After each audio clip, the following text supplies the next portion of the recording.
Essa época começa em 45, 1945. Queda do presidente Getúlio Vargas, é o fim também do Estado Novo, da ditadura Vargas, e o começo de um processo de democratização do país.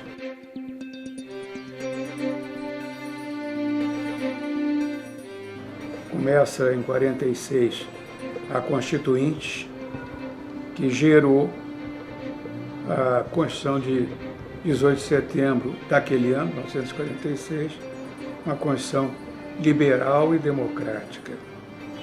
E aquilo representou quase como uma convocação geral para participar.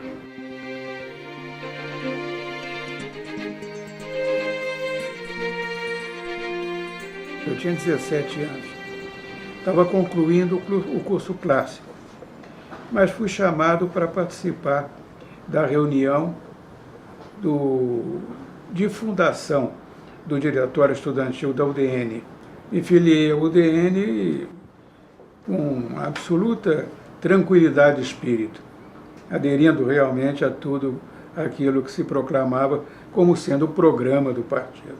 Nós entramos com a preocupação de tirar a UNE do poder da esquerda, do poder do Partido Comunista, e fazer dela realmente uma organização democrática. O grupo a que eu pertencia me elegeu vice-presidente e o Cândido Mendes secretário-geral. O presidente era um estudante de engenharia do Recife. Ele não podia estar no Rio. Então, na verdade, quem assumiu a presidência fui eu. Num período muito conturbado. De um lado, você tinha o Partido Comunista inspirando as revoltas estudantis contra aumento de passagem de bonde. Terminava em apedrejamento dos bondes, apedrejamento de propriedade pública, destruição de propriedade pública. E isso levou-nos a uma tentativa de dar um fim a isso. Quer dizer, o vandalismo não tem nada a ver com reivindicações. Não era vandalizando que se resolvia o problema, mas parlamentando.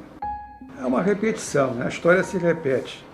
Havia um grande escritor espanhol que dizia: viver é ver volver. É ver voltar. À medida que você vai vivendo, vai vendo que as coisas voltam. Então, o que eu vivi em 1945, estou vendo agora se repetir.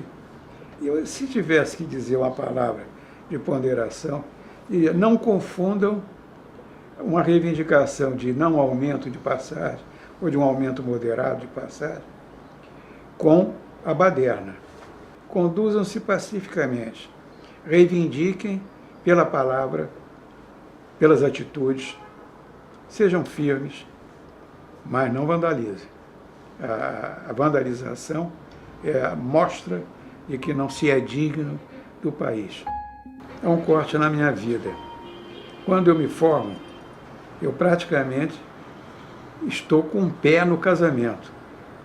Eu formei-me em 51, já estava noivo da mulher com quem há 62 anos sou casado, e queria casar, queria trabalhar, queria ganhar dinheiro para poder sustentar uma família.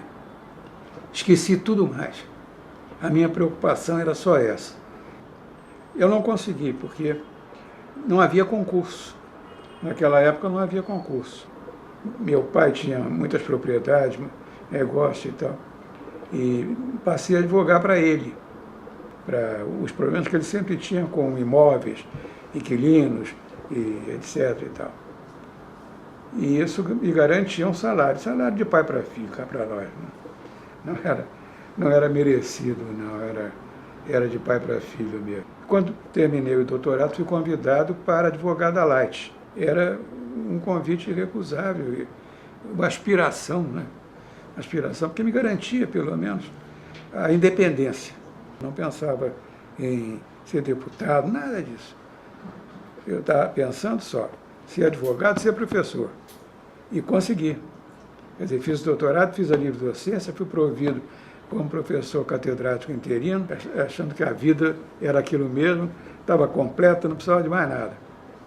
Foi o Balieiro, que tinha sido meu professor no doutorado, quem, lembrando que eu era o denista, me convidou para candidatar-me a deputado estadual. Não fui eleito, eu fiquei de primeiro suplente, mas como o Raimundo de Brito, que era um médico ilustríssimo na ocasião, fora convidado, for eleito, pela UDN também, e convidado para secretário de saúde, abriu vaga.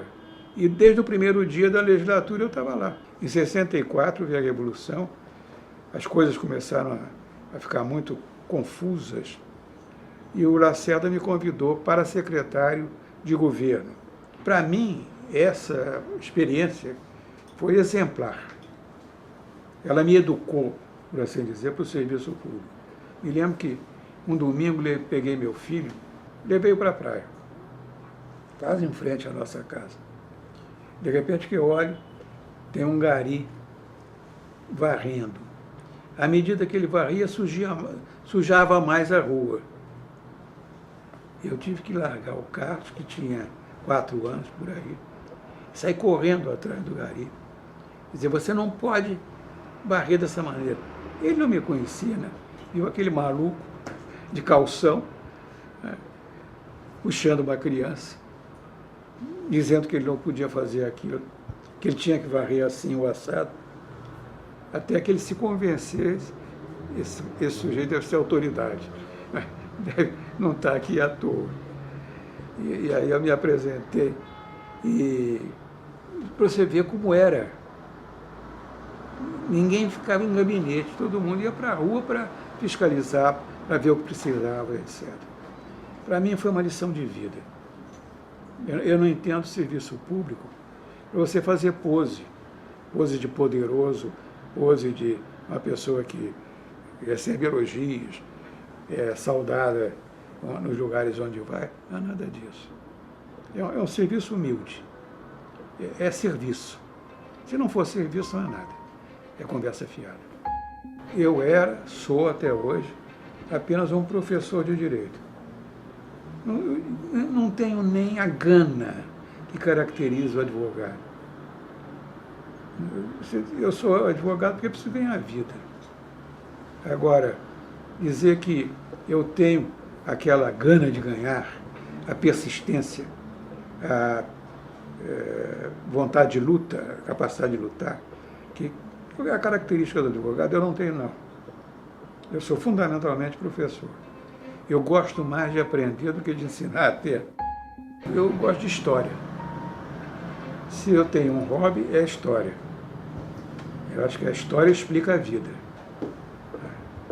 E explica o país em que você vive. E explica você mesmo. Nós não somos produto do acaso. Nada existe no universo que não tenha uma causa. Nada. Nada. Uma mosca não se move senão em virtude de uma causa. Eu quero tal coisa, eu desejo tal coisa, então a conduta que me convém para atingir essa coisa é esta. Esta é, digamos, a filosofia que eu aprendi e cultivo. Eu acredito que a gente tem que ter fins, ter a ideia de alguma coisa que quer, que merece ser querida, e ao mesmo tempo ter a consciência de que acontecem coisas conosco que nós a nossa vontade nem intervém. Eu tenho 5 filhos, perdi uma filha em 2005, tenho 10 netos e 5 bisnetos. Você vê, é uma tribuzinha, né? Já não é uma família, é uma tribo. E felizmente nós temos uma proximidade muito grande, né? Nessa fase da vida, agora aos 85 anos, a gente vai ficando solitário, né? Porque vai ficando solitário por culpa própria, né? Porque não tem coragem de sair, não tem coragem de... de procurar as pessoas, os velhos amigos até. Você começa a lembrar de fulano, com saudade, mas não toma nenhuma providência para ir encontrá-lo. O que acontece hoje é que a casa se enche de filhos e netos, e bisnetos.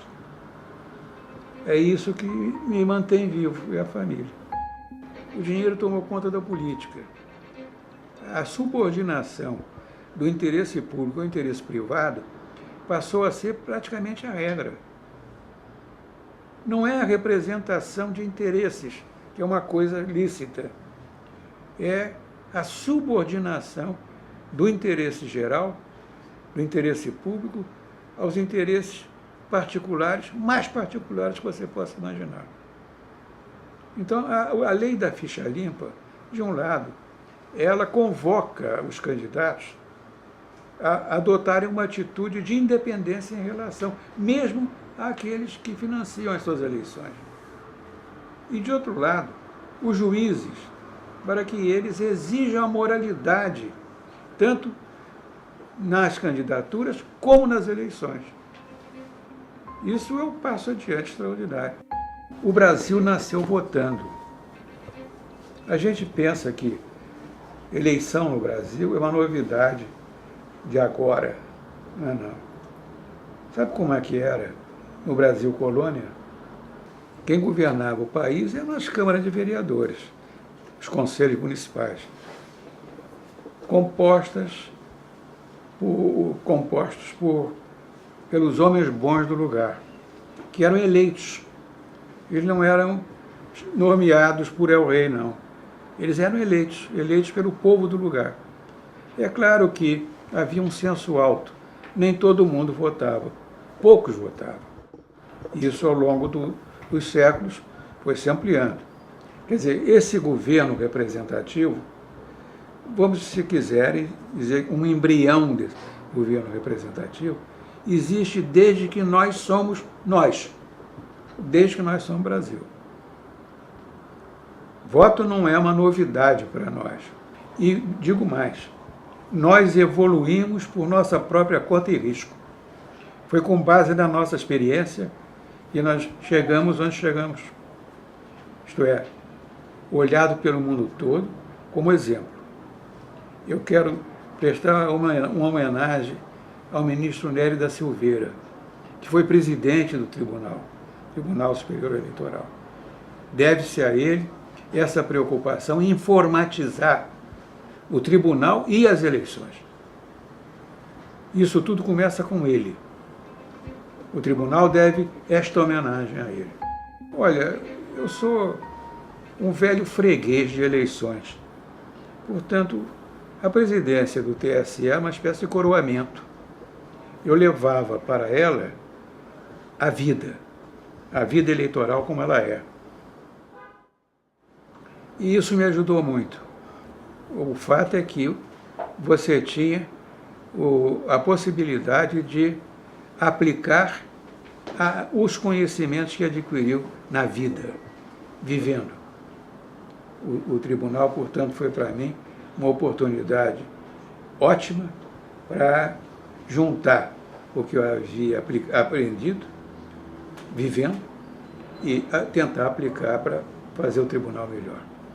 E a Justiça Eleitoral me permitiu ter uma visão abrangente, sistêmica, do processo eleitoral, da eleição e do governo representativo.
na sua experiência no Tribunal Superior Eleitoral, que foi muito marcante, qual foi o fato que mais lhe chamou a atenção? O que é o mais importante, entre os muitos, né, da sua gestão? Olha, aquele momento era, por assim dizer, de transição. O tribunal estava se adaptando à Constituição de 88, recém-promulgada. E um ponto que provocava uma polêmica interminável era a do artigo 14, se não me engano, da Constituição, que estabelece a regra da moralidade nas eleições e faz exigências também de natureza moral às candidaturas e aos candidatos. O tribunal tinha que aplicar isto. A grande questão era: como é que você aplica uma regra de moralidade a todo esse sistema que é baseado em normas jurídicas de natureza objetiva? Esse era o problema, por assim dizer, dos problemas. Foi isso que o tribunal teve que enfrentar e, a meu ver, enfrentou razoavelmente, até chegar a um ponto de equilíbrio. Então, eu me lembro que houve um momento muito interessante, que havia muita expectativa. Quando mudou a lei, e aí legalizou-se o Partido Comunista. E o Roberto Freire pediu uma audiência ao presidente do Tribunal Superior Eleitoral, que era esse liberal notável, que é o professor Célio Borges. Quando o Roberto pediu, eu sabia do que se tratava, né? E disse a ele, quando ele entrou: Roberto, eu esperei por esse momento muito tempo. Maravilha. Ele parou. Eu digo, vou explicar por quê. Porque eu não considero uma democracia amadurecida e perfeita que não conte com o Partido Comunista entre os partidos autorizados a disputar voto. O coroamento desta volta à democracia é exatamente a ampla liberdade partidária, ampla liberdade de agremiação, tanto política como social.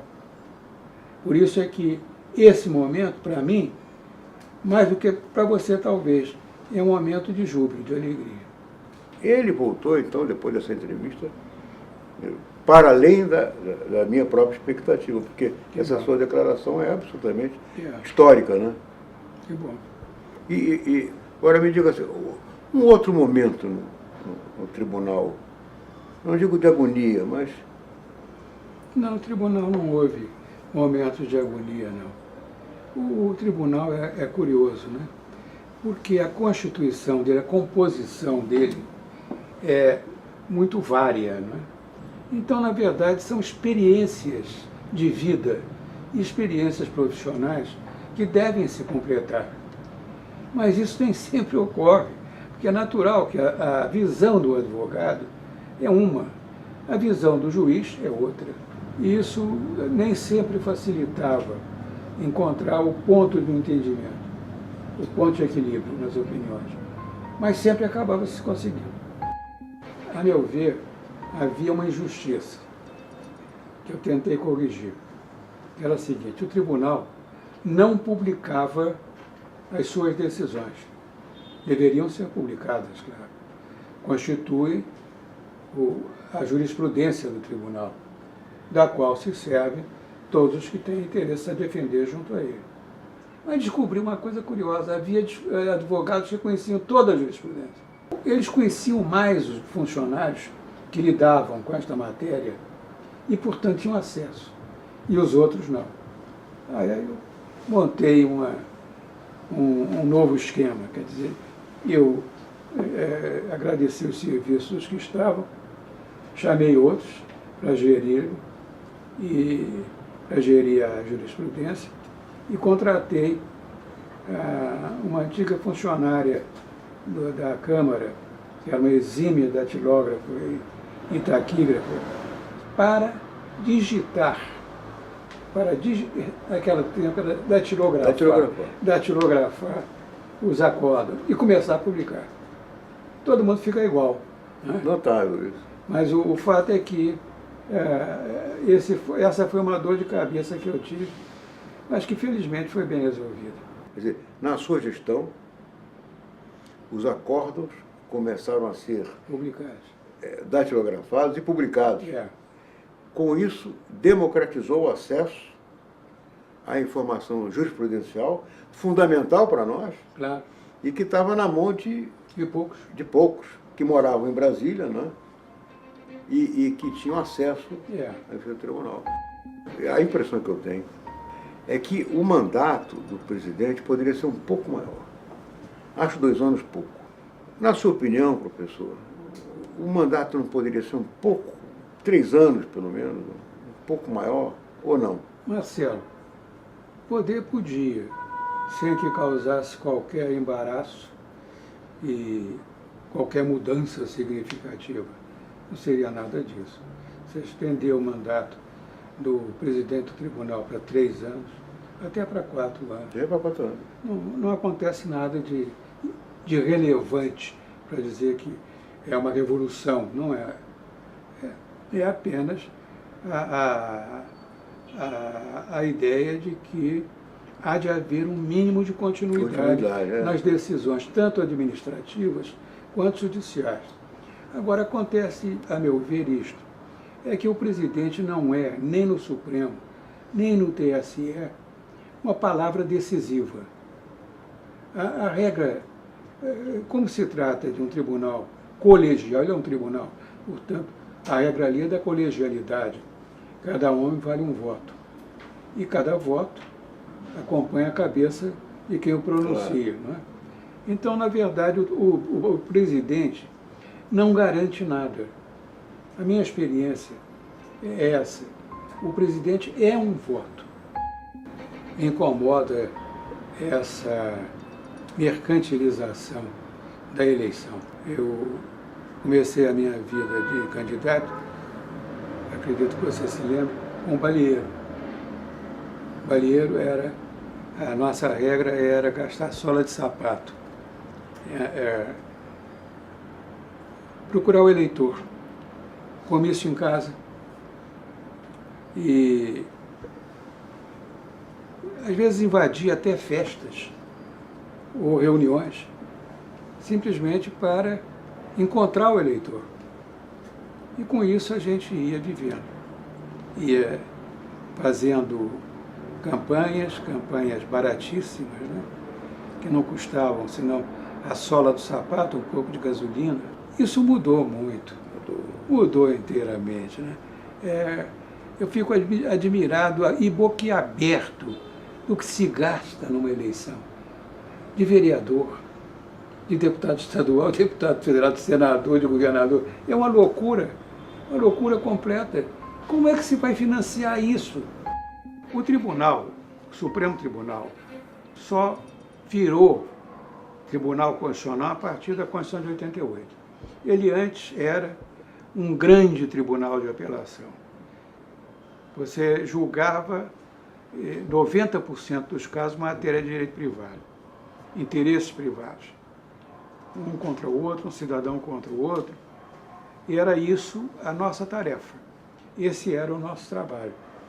Eu sempre cito um caso que me empolgou particularmente, mas ele não tinha a ver com a dificuldade da matéria jurídica, mas sim da humanidade do caso. Era um poceiro de uma gleba no Paraná que estava sendo reivindicada pelo Estado do Paraná, que dizia que ela lhe pertencia e não aquele poceiro. Esse homem era um homem modesto, eu acredito que analfabeto. A propriedade dele, ou a posse dele, resultava da sucessão da posse do seu sogro e a do sogro do pai dele. Então a questão era saber se, de fato, ele tinha direito de propriedade sobre esta gleba. O juiz de primeiro grau disse sim, tem. O tribunal disse não, não tem. E ele recorreu a essa última decisão denegatória. O meu trabalho não tem nada de extraordinário do ponto de vista jurídico. Era apenas perquirir se a posse do primeiro antecessor coincidia ou não com a Lei de Terras, de 1850, a Lei de Terras do Visconde de Itaboraí. Coincidia. Quer dizer, o primeiro possuidor era, na verdade, titulado pela lei que assegurava a propriedade da gleba a quem a cultivasse. Gleba pública, né? Com isso, o tribunal, por unanimidade, reconheceu o direito dele. Dificuldade jurídica? Nenhuma. Não tem nada extraordinário. Era apenas uma questão de diligência, de você não ficar parado, simplesmente aceitando o que você firmou antes. Só, mais nada. E de humanidade. Quer dizer, no fundo, o que me movia, quer dizer, isso eu posso confessar hoje, né? Era contrariando um pouco o Dom Quixote. Dom Quixote dizia, aconselhando Sancho Panza, alientis, Sancho fiel, más compasión, las lágrimas del pobre, pero no más justicia que los ofrecimientos del rico. Compaixão é uma coisa, justiça é outra. E, na verdade, a compaixão acabou na justiça, eu acho. E isso realmente, para mim, é muito mais importante do que as firulas jurídicas.